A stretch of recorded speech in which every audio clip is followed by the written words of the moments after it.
welcome back to the channel and welcome back to another episode of RC Icons. Today we are going to check out probably, top two most iconic RC monster truck of all time for sure. We're going to be taking a look at the Clod Buster by Tamiya. I built this truck probably early January, and I meant to make this video a long time ago, but I just had a lot going on, a lot of RC related stuff, but just not making videos. So we're going to take a look at it today. We're going to talk about it, and we're going to go over, sort of the best and worst things about it. Okay, first things first, I have always, and I mean always, like very literally, since before my very first RC car, I've always wanted a Clod Buster. Just looking at this thing in RC car action, the Tower Hobbies ads, wherever, I was just always so impressed with it. The ads from the companies that made chassis for it, like ESP, and there's several others, Crawford Performance, I'm pretty sure, CPE, many others, some around still, some not, but yeah, it was just always so cool. I always thought that this was like just the most awesome thing, but it definitely felt out of reach because at the time, never having even had an RC kit before, I didn't know if I could actually build the kit, and then you got to buy all the electronics, and you're adding the price up, and you're like, my parents will just never go for that. But I finally got one. I got this one for Christmas, probably the best Christmas present ever. Honestly, I'm super pumped on this thing. So I got the Clod Buster. It was the gray edition. It is now the white edition, as you guys can see, and I went for that just because I just think that the stickers, like, they just look so good. The decals look so good on the white.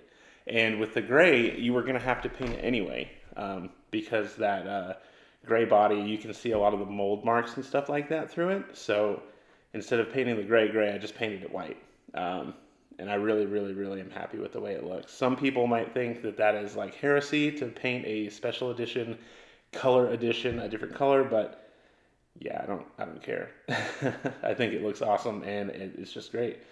So anyway, the Clod Buster. Let's just go over it real quick. It is a two-motor, motor on axle RC monster truck. So you got a motor in the front and a motor in the back, and you have a gearbox connected to both motors and axle. It's got giant tires, as you can see. Like, okay, here's one. Look at my hand. Just humongous tires. Okay, I don't have a small hand by any means. So, yeah, big old freaking tires on this thing. It normally comes equipped with 8 friction shocks, but mine, if you notice, there's 4 shocks on there. I had these Injora shocks that I was going to review laying around, and they were blue, and they worked perfectly.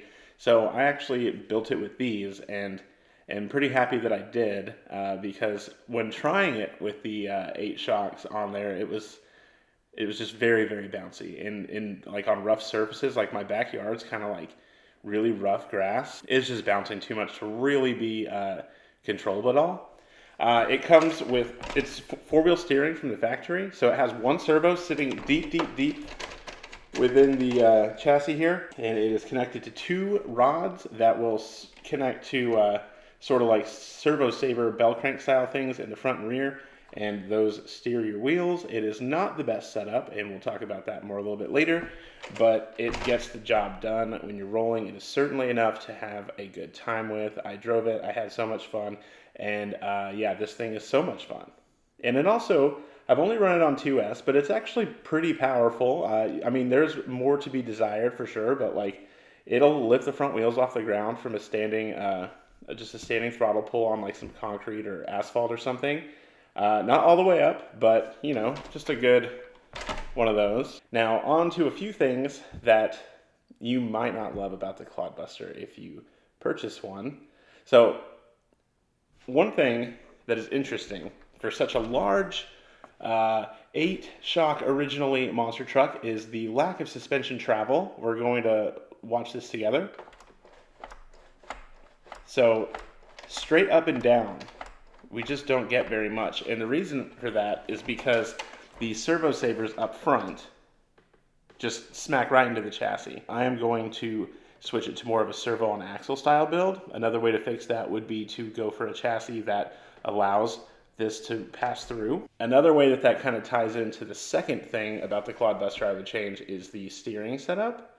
So if you go with servo on axle, let's say you just go front wheel steering, not only are you going to get your suspension travel back, but you're also going to have a little bit more precise steering.